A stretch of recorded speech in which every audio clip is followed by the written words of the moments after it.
kolala kolamuka eza activité nayebi ke boza ebele na Sentinel TV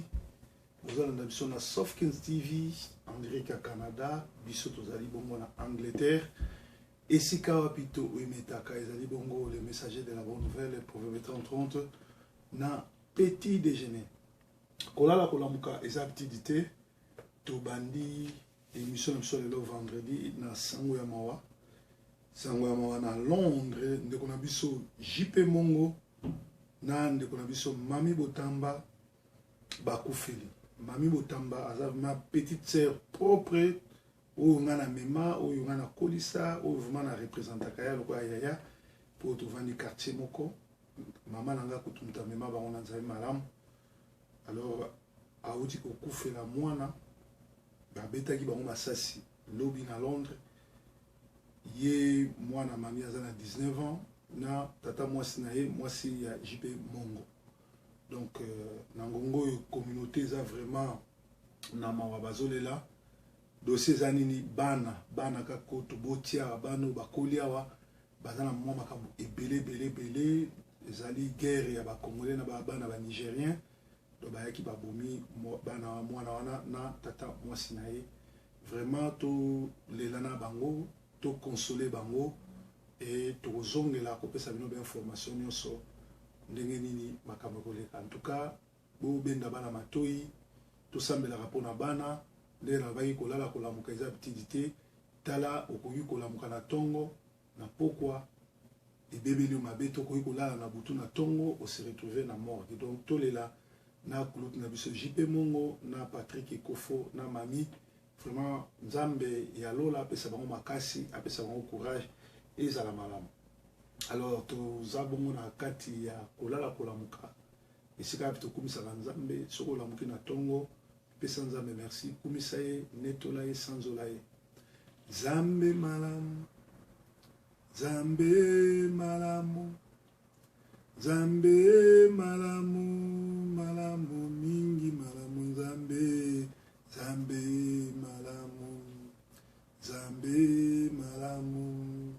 zambe malamu malamu malamu oh Yesu bolingo solo Yesu bolingo Yesu oyo bolingo oh bolingo Yesu bolingo Yesu Yesu bolingo Yesu bolingo Yesu bolingo bolingo oyemba elongananga kumamai elongananga kumama bika mwananga kumamai bika mwananga oyo zali nzambe solo nzambe malamu we kumamai kumama ngana yembeli yo kumama na yo masiya Yesu yone nzambe na biso kumama nkolo Yesu kumama na yo na tongwa lelo yo mobateli na biso kumama Yesu nanga solo kumama na yo masiya Yesu yonde nzambe malamu kumama o makambo elekela kanga okamba kango na nguya na yo kumama o atana komi na suka ngai na komona monene na yo kumama o bobele yo mosusu te bobele yo mosusu azate bobele yo Adonai bobele yo El Shaddai bobele yo nzambe na nguya mobateli motomboli monetoli yonde nzambe malamu yondo tombola konetolaka liboso no azali te simano pe akozalaka te kembo lokumu masanzo lezonge pana yo topesi yo merci poza nzambe malamu tokumisi yo poza mobateli tonetoli yo tosanzoli yo po yo za nzambe na nguya yonde nzambe motomboli monetoli mosanzoli kumisama na yo tongo na lelo zala nzambe na biso bundela biso na butu pe na moi protéger biso ndenge na lobaka kaka esika mikumbe kozala bitumbe kozala kufe kozala babombe kozala yo ko batela bana na biso ata moko azala involve te moko azala na kati te po yo nzambe na mawa nzambe mobateli nzambe motomboli tonetoli yo yawe tosanzoli yo yawe tokumisi yo po eza mobateli motomboli zwa na yo lokumu netolama na yo tolobaki vraiment tobandaki na sango ya mawa sango ya matanga et tozo continuer mateya na biso ya chaque tongo petit déjeuner ezali programme oyo elamusaka bino elekaka na bino journée mobimba pe namoni bato ebele baza bafan nango bato ebele baza kosepela na makambo tozosala pe bazo encourager biso bao baza mécontent bao bazali nesengo te etali bango etali biso te biso tozo continuer na baoyo bazolobela biso. Alors nazo ke tanga liloba na Nzambe na psaume 19:16 Bible lobi celui qui veille pas sur sa voie mourra. Na psaume 19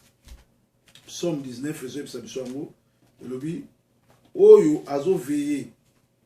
Psaume 19:16 lobi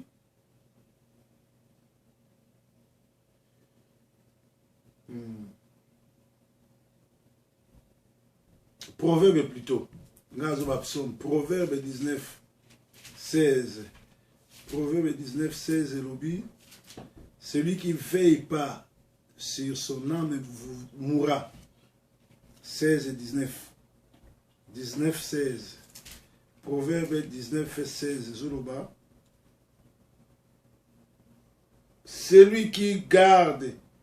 ce qui est commandé garde son âme. La version Moussoussou et Lobi, celui qui ne veille pas sur ses voies, sur son âme, mourra. Oyo azo veillé na âme na été akokufa. Bien aimé, tant que la mukana tongo, tozo matana créneau, ezali mawa mingi. Na moni na makamyo surtout ezole kana makamyo surtout na Lobi, ba te belé ba comprendre. Makambo zo na armée de l'Éternel o tozo na armée des ténèbres eza makambo o ba kofi ba musicien ba wera ba jibe ba salaka ba mari misamu po bazali bongo ba sataniste baza ba franc-maçon mais lelo oyo ba te belé ba leki na l'église na zo ba ka pour l'église ya armée de ténèbres te ate pa mukuna ate pa ministère amen ata pa na combat ata na l'église wana nyo surtout ba Jean-Claude Kindomba ba Jean Soki Kindomba so ba nani ba bangalasi. Tous ce sont des aventuriers avec Nzamina, qui sa kankenza, aventuriers batna soloka. Yo, au outil avec l'église locale ba armée des ténèbres, au outil avec l'église locale ba armée de victoire, ceux qui armée de victoire à continuer à sataniste, oye na Paris, oye na Bruxelles, na Allemagne, na nini, ozo sambela na l'église locale mangembo. Lelo bazib sanga mutoko la René avec tous les respects que je lui dois, formation notre azwa na ba église à Uta na Kinshasa, afkenda kufanda na mangembo ayo karamatea mutulokola René tala matea nyo surtout oyo ya azwa expérience nyo surtout azanango make kufanda na église moko oyo bato wana kutu bazata na niveau ya bonzambe na yete ya kufanda yo karabam. Alors bato bazwa ba formation bien oké osambela l'église à bandoki na poto neti bangembo ba église tsetiriwa nanyo surtout oyo eza makamba matro tokene même na armée de l'Éternel otozo benga armée des ténèbres mutoko la pasteur Jean-Marie est-ce qu'a koyi côté pasteur Jean-Marie aza médecin azana basi misatu soki 405 et abota kabibota bota omona mutumoko un intellectuel na lingake minga aza bolingo aza kimia mais azana semence abonzambete c'est un impudique lelo ye azoteya azopamba ba mabala bato ndemwana soka tio maboko azotio botutu aotio omona ke aza médecin médecin baza bato basala mingi na kati ya ba formation c'est-à-dire aza mutu abongwana même pas alors bato baza ba rosicrucien babongwana te mais bango wana bino bozoki ndeko ko pesa batia bino maboko. Et puis, bato bele batika ko stopper ke ngana za motomboki na bimi na potopoto na ye na potopo na ngana motomboki te. Ngande nazo sala o babenga opposition constructive. Eza na Bible lobi Ephésiens 5 banana 1 na 11 ezo ba bima na milliers ya bato o bazo sala ndoki pe dévoiler misala na bango. Soki aucune église au pasteur azo botana bandimi. Pasteur azo botana basi ya batu. Pasteur azo botana basi musu ba pasteur musu. Bino boyebi yango bo lobelo monter, c'est la sorcellerie. Binonde bato yo bozo sala bondoki. Binonde bato bozo sala lokuta. Boza ba sorcier pe bo leke pa nzamba opinir bino. Parce que makambo tunga nazo ba boyebi yango. Bo sala ke lo moko te. Bana basi combien bazui sida l'église wana. Fubo luka boyeba nani aza na sida, nani azopesa bana basi wa sida, bazo kufa pona nini. Église au lieu et produit ma pamboli. Église est comment ba comment na mo na bango ya mot d'ordre na bango ezali po o pamboma il faut pour la po banisi ba yebele. Eza ba terme satanique, eza ba terme maçonnique. Alors biso tozo ko buka biloko wana. Donc biso to ba tombokité, biso toko tika koloba kaka na condition so ba se repentir.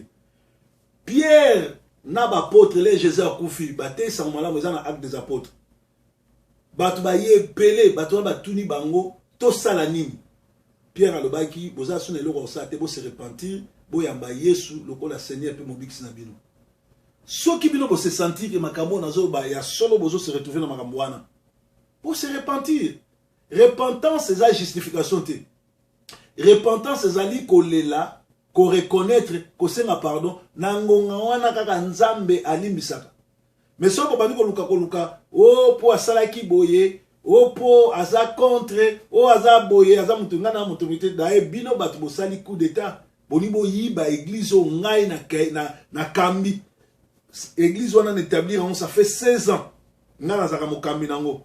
Na pouvoir ya bilo onyo surtout bino bonibo détourner ango ya onga na sali puissance na lancer la moisson mondiale na bengi bana o baza fidèle nanga to continuer musala ba o batikali batikala ba tebele ba bengi nga ba bio proverbe pesa biso adresse toti na bande ko na biso ba invitation ko bima ba leaflet ko bima d'ailleurs premier kilte et ko banda côté et ko banda le 25 novembre. Donc tout ça on a 2 mois de préparation. Mais kuna batu bazo evangelisaka, batu bazo sa l'intercession, batu bazo bongisa hangar parce que terrain wana toujours ezali espace vide, il faut que hangar et puis que moi clôture. Na moni ban ebele à la moisson mondiale, ezala na Paris, na Belgique, na wapi, na Bundes ba bengi ba bi papa biso to contribuer pour na musala. Eza malamu. Motunyo surtout ayebi aza mwana la moisson mondiale. O ayebi ke ngana za guide spirituel na ye. Na opeksa mutabe anga papa te. Mais la ligne raté mutabe anga papa parce que papa na makamwanza bazarate mais tozana ba guide spirituel mais soko ozana respect au moni que faut be anga papa pour so anga lokwa papa na oboyate na zone dimango alors ba o nyoso ba yebike na papa na bango ba o nyoso tu ba yebike na pambola ka bango musala yango na masina na lingi otia loboko parce que tozana ba assemblée mibale na masina na kingasani eza dirigé na pasteur Timothée Mbuta. Alors baza na posa na biso tozana ba intercesseur tozana ba protocole o futo latsa bango il faut to équiper bango na kosenga ba protocole nyonso basa la vidéo moko bas pesa ba combo na bataille balataka comme ça batu oyo ya bana na biso o bazo se sentir bana ya la moisson mondiale ba soutenir ba protocole wana yoza malam donc musala nzambe za ndingo wana et la moisson mondiale eza na kati wana na ONG to benga le bon samaritain ezali pona ko aider ba bola ba orphelin ba opprimé ko soutenir bango na ba minerval na ba commerce na ba bebele puis to sala yango bandaka ça fait 16 ans na travailla toujours ndengwana na idaka na tindaka bilamba na tindaka bakisi na tindaka même ba machine à coudre pour bana ba yekola musala maboko donc omoni musala to sala ngonga ngo nzamba bengi biso to sauver baninga soko ko sauver na kotindika kosomba brique moko kosomba sac ya ciment kosomba kiti ou kosomba tol ozala bienvenue en tout cas to sengi mutu nyonso tout a contribuer ne fisque na $10 to €10. Alors soko pesi $10 na yo mo sombi tol moko ou bien $10 wana ya kiti moko $10 wana po kosomba brique moko to sengi batumbo ebelete mais o amoni ke ago pesa au-delà eza mabete puisque to rendre bino compte bandeko bazana Kinshasa ba ko travailler pe ba ko salela so vidéo ba loba félicitations à Zao Fap encore, un ami d'enfance, les Rayuki qui Balibatia trouble l'église au Natika, à Telemi, à Sombili Kambu, venant vraiment Nzambe Nanga Pambolayo. Merci na Moussa Nous Sali, Azo encadré ba Geno Bazakuna, ko Lendi Sabana o Batuti Samaki, pe ko sala que église et continuer. Si on a vision, où il y a Yemoko Proverbe 30-30. En tout cas, Nzambe Nanga Pambola, Amuna Misala. Donc, le bac était, tant que tu as matana créneau, tant que tu as kolobela makambo, et c'est que tu batte la moli mon abisso. Ce qui te batte les mili mon abisso te. Ce qui te batte les moli mon ote nenge Proverbe 19-16 et lobby, ou ko perdre âme na yo. Alors, repentance et ça, et là, comme on est au mututu à kosala. Au sambelara na armée de l'Éternel. Au lekara kuna. Et que lelo ozo mona makamunezo simbate. Na ko sabilote, l'erreur na annoncé officiellement que na bimi armée de l'Éternel, na bimi na za susute, makamwe fongwa mimbala moko.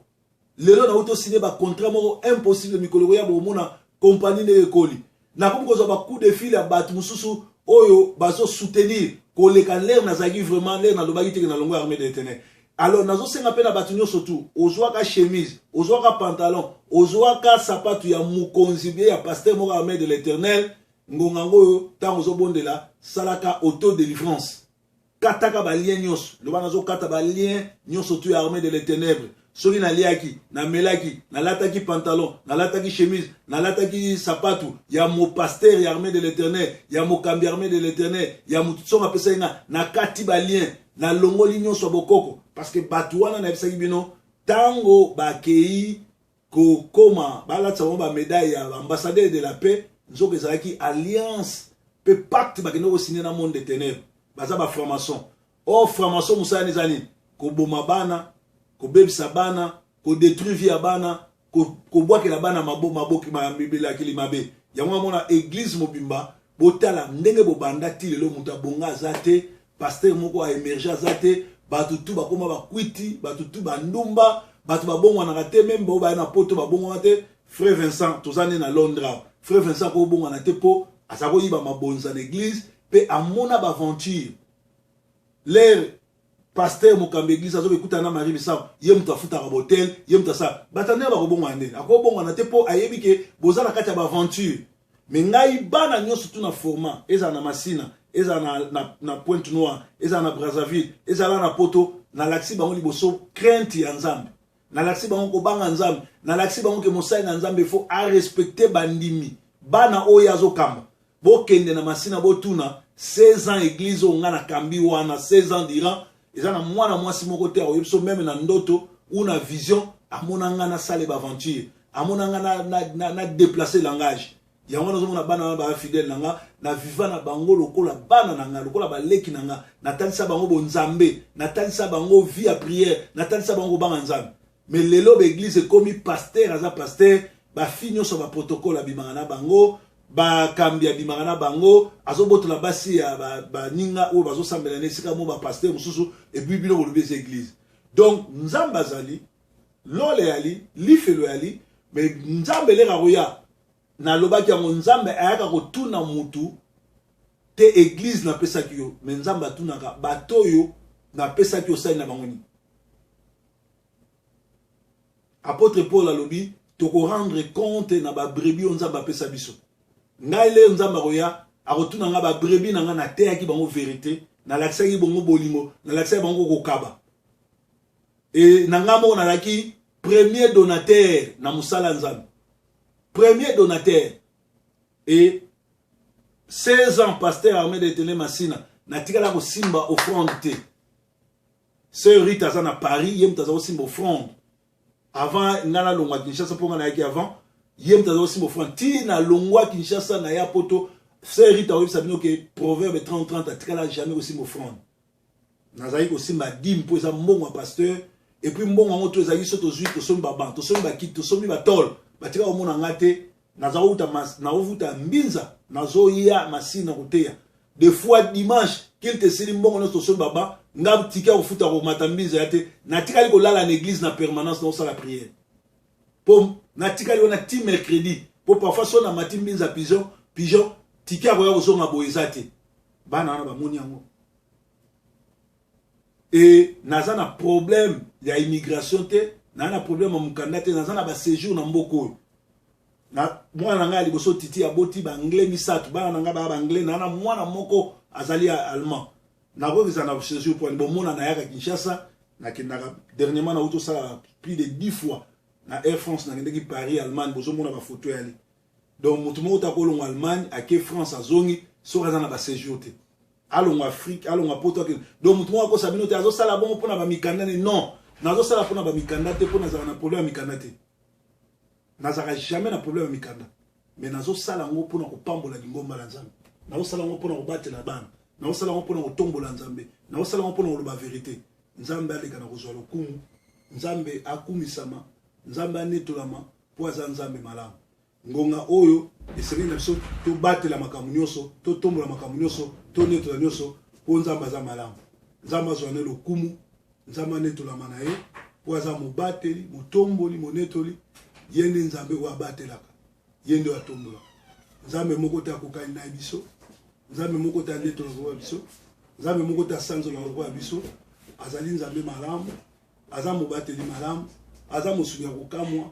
mutu nyonso tu esengeli abatela ame na ye tozokende église te po tokoma minene tozokende église te po tokoma na bambongo mpo namoni bamisu basambelaka po azwa mbongo ngai natikala jamais kosambela mpo nazwa mbongo tokendaka na église po tozwa visa ya kokota lola tokenda jamais église mpo na kokende koluka soki nini tokendaka na église mpo na koluka kokota lola tokendaka na église mpo na koluka kozwa esika na lola alors yo soki bazokosa okekende kosambela mpo kopambwama kende kosambela mpo kotombwama kende kosambela bosiko yebisaka bato bakufi lelo bato bakokunda lelo bato baza na boloko lelo bato baza na bopito lelo eske nzambe alingi bango te nayebisa oke kokufa pe eza bolingo nzambe kokota boloko pe eza bolingo nzambe tala bapotre ya Jésus eza na moko te akufaki na hôpital babomaki bango batiaki bango bambeli babetaki bango masasi ezalaki mpona lokumu ya nzambe nga personnellement naza na bato ebele bakanelaka nga likolo ya koloba vérité bakoki kobetanga masasi bakoki koboma nzoto oyo me bakoboma ame te mpo ame na nga ekozala sauve ekenda lola yango namoni bana na nzambe esengeli na biso tozala vraiment baoyo bazokumisa nzambe tozala baoyo bazotambola na kobanga nzambe tozala baoyo bazomipesa na makambo ya nzambe mpo nzambe aza malamu donc kolala kolamuka eza habitude te lelo tolinga tolobela mingi sur la repentance kotika masumu kopesa bomoi no epa nzambe eleki nyonso nzambe azwa lokumu nzambe abatela bino je crois que vendredi à lelo eza vendredi malamu na 22h bokozala na intercession directe avec proverbe 30 ekozala malamu mpe tokobondela surtout mpona kotia bato nyonso tu bapesaka badimbe offrande nzambe akokisa makoki na bango moto azopesa 10 000 offrande azotindika mosala ya nzambe evanda lelo so bapaster ebele bakomi baaventurier kopesa bafaux prophétie eza bandimi mingi batindi bango bopesaka 10 000 te bopesa offrande te soki paster aza affermi te ekotindika ya bandosala baaventure mais moto nyonso to apesaka offrande apesaka dime azokocontribue na mosala ya nzambe ekende liboso yango na 22h to na minuit et na minuit ya lelo tokosambela mpona bato tu basutenaka bapesaka dime bapesaka offrande babondelaka mpona basali na nzambe bazalaka présent na église mpo bato wana nde baotindika mosala ya nzambe ekende liboso nzambe azwa lokumu nzambe anetolama nzambe asanzolama nzambe moko te abatelaka lokola ye oyo ayoki makambo oyo azose retrouver na kati apesa bomoi nepa nzambe parce que na suka nango lole ali lifelo pe ali kolala kolamuka eza petite merci.